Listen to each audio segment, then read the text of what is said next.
Europe 1, Punchline, Laurence Ferrari. Avec Isabelle Saporta, éditrice, Bruno Jeudi, rédacteur en chef à Paris Match, Louis Haussalter, journaliste à Marianne. Ça y est, les LR, on y est presque.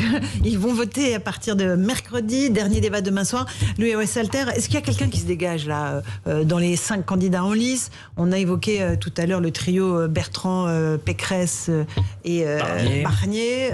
Est-ce que ça peut bouger là? Alors ça, c'était beaucoup le trio de départ, et il y a eu quand même un homme qui a beaucoup fait parler de lui dans les débats, parce qu'il a tenu la ligne qui en fait était sans surprise la ligne qu'on attendait qu'il tienne. C'est la ligne militant, mais militant quoi, les militants des premiers rangs, et c'est Éric Ciotti effectivement, voilà qui parle aux militants purs et durs. Et qu'il le fait délibérément, et qui fera sûrement un score grâce à cela, compte tenu du corps électoral réduit. Michel Barnier a été un peu plus décevant dans les sondages, alors qu'il partait plus favori au début, mais ça, ce sont les trajectoires entre le début des débats télévisés et la fin, et ce qui se passe dans les salles de meeting, parce que les candidats vont reporter la France pendant 1 ou 2 mois. Après cette élection, vous allez me dire, je prends aucun risque, mais c'est une boîte noire. C'est vraiment une boîte noire. Il y a 150 000 adhérents. On les a mis dans une boîte. Il y a 2 tickets qui vont ressortir au début, puis ensuite ils vont rechoisir un seul ticket. Et on ne sait pas qui, on sait pas exactement qui c'est. On ne sait pas lesquels vous votez parmi les 150 000, parce qu'il y aura sûrement pas une participation à 100%. On ne sait pas. Les nouveaux arrivants. Il y en a qui ont réadhéré. Voilà, les nouveaux arrivants. Effectivement, ils sont quasiment sûrs d'aller voter. Mais ceux qui étaient déjà là avant, les quelques dizaines de milliers qui étaient là avant, est-ce qu'ils vont voter? Pour qui ils vont voter, vers qui vont leur voix? C'est une boîte noire totale. Certes, il y a des favoris. Il y a Ciotti qui a perturbé le trio. Donc, je prends un risque en vous disant que Philippe Juin ne remportera pas cette élection le week-end prochain. Isabelle Saporta, vous voulez faire Madame Irma ou pas? Alors sûrement pas. Alors je le ferai sûrement pas. On a 2 éditorialistes brillants pour le faire là. On attend Bruno Jeudi avec impatience. Ouais. Non, j'étais juste en train de me dire quand même qu'on s'ennuie fermement, quoi. On s'ennuie fermement dans ces débats. Les débats sont policés, bien de bonne tenue. C'est peut-être pour ça que Zemmour émerge aussi. Vous voyez ce que je veux dire? On s'ennuie vraiment fermement quand même. Avant le début des débats. Mais ce que je veux dire, c'est que... Pardon, mais moi, j'ai un vrai problème avec les primaires en général. C'est-à-dire que l'esprit de la 5e, c'est qu'il y a 2 tours. Donc un premier tour, normalement, où on se fait plaisir en tant qu'électeur pour voter pour la ou le candidat de son cœur, et un second où on choisit. Il n'y a pas 4 tours. Il n'y a pas... Voilà, mais là, c'est quoi ces 4 tours avec les primaires où du coup, on se retrouve... Pardonnez-moi, je finis juste. Et comme ça va faire plaisir chez moi. On a d'abord, effectivement, la primaire des Verts, où on s'est fait chier aussi, comme pas possible. C'était épouvantable. Mais c'est vrai, je suis désolée, mais c'est épouvantable. Oui. Parce qu'en fait, on ne parle même pas à ses électeurs. En fait, on parle à ses militants. Donc, pardonnez-moi, mais enfin, c'est quand même épouvantable. Et là, on a pareil avec les LR. Du coup, je veux dire, Xavier Bertrand, qui nous avait dit, moi, je suis dans une posture gaullienne ou gaulliste, moi, face à la France, etc. Il se retrouve avec Ciotti, en fait, à la droite de Zemmour, quasiment.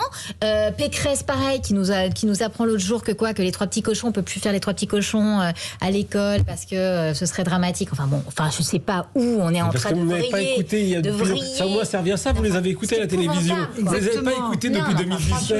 Et Valérie Pécresse, je vous promets que pendant les régionales, elle faisait déjà les mêmes discours. Je veux dire, ils sont en train de se ridiculiser en se caricaturant. Mais pas du tout, vous trompez. Du coup, effectivement, Madame de l'Instagram chat, Marine Le Pen, arrive quasiment centriste entre des LR qui sont limite à l'extrême droite et Zemmour qui est à l'extrême droite de l'extrême droite. Moi, ce que je trouve bien, c'est que au moins, vous avez fait l'effort, vous avez écouté des Républicains pendant de longues soirées. Il y avait même Laurence Ferrari qui nous animait magnifiquement le 3e débat avec Sonia Mabrouk, et vous les avez entendus. Figurez-vous que depuis 2017, et c'est peut-être un problème pour eux, dans la plus grande discrétion, il disait la même chose avec peut-être des mots moins durs, mais il disait exactement la même chose sur l'immigration que Xavier Bertrand et Valérie Pécresse, notamment dans sa campagne régionale de 2015. Il disait exactement la même chose, sauf qu'on ne voulait pas les écouter, ou les médias les écoutaient, on va dire, de manière plus éloignée. Il a suffi qu'Éric Zemmour, Marine Le Pen avant, entrent en scène, et derrière, on les a plus entendus grâce à, au moins, je trouve que ce mois de novembre a permis, avec ces 4 débats, aux candidats républicains d'exister. On verra s'ils en font quelque chose. et qui il désigne. Parce que je vois bien que Laurence va me poser la question. Non, parce que vous n'allez pas me répondre. Vous allez faire comme Si. Moi, je vais me mouiller un peu plus. Allez-y, un prono. Les paris. En fait, il y a 3 éléments pour juger pour essayer de voir qui va sortir. Il y a les débats de télé. Moi, je trouve que sur les débats télé, c'est Valérie Pécresse qui, sur les 3 débats, à mon avis, a marqué des points. Les militants, ils regardent tous les débats. Hein. Donc, je trouve qu'elle a marqué des points. Ensuite, vous avez les fameuses réunions militantes. Je suis allé à plusieurs. Je pense que dans les réunions militantes, Xavier Bertrand, qui part de très très loin, qui a beaucoup à se faire pardonner, il les retourne, les salles militantes. C'est incontestable, c'est probablement le meilleur. On l'aime pas, mais c'est probablement le meilleur. Le problème, c'est qu'il ne verra grosso modo que 15 000 militants pendant ce mois de campagne. 15 000, c'est même pas 10, c'est un peu plus de 10% du corps électoral. Donc, on va dire, pour Bertrand, la prime aux militants. Puis après, il y a les adhérents.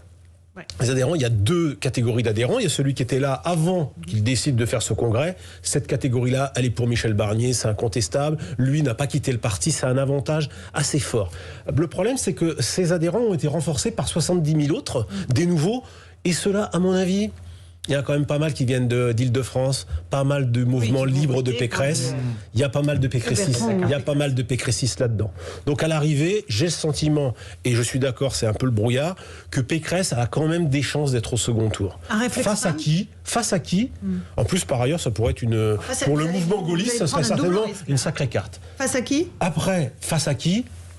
Bertrand, mon avis quand même, je vois quand même mal descendre trop bas. Mais c'est vrai qu'il a la surprise Ciotti. Jusqu'où peut aller Ciotti ? Est-ce qu'il peut nous faire une Rousseau, du nom de Sandrine Rousseau ? C'est toute la question. C'est exactement la même chose. C'est une vraie question. Ciotti et le Rousseau. À laquelle nous n'avons pas la réponse. Mais tout ça se terminera sans doute dans un mouchoir au vendredi sur les coups de 14h. Et pas samedi le résultat ? Non, d'abord le premier tour, parce qu'on les départage dans un premier tour d'abord, et c'est vendredi à 14h. Il n'y a pas d'entre-deux tours, contrairement aux écologistes. Vous vous rendez compte que ça va se jouer à 150 000 militants, alors qu'on est 67 millions de Français. Mais alors, c'est dans tous les pays comme ça. Moi, je trouve ça dramatique. C'est dans tous les pays comme ça. Dans toutes les démocraties aujourd'hui, les écologistes, à la fin, ils ont pratiquement tiré au sort entre les deux. Pour désigner leur candidat. Allez, François, la prochaine fois, ils tireront au sort. Ça change pas grand-chose.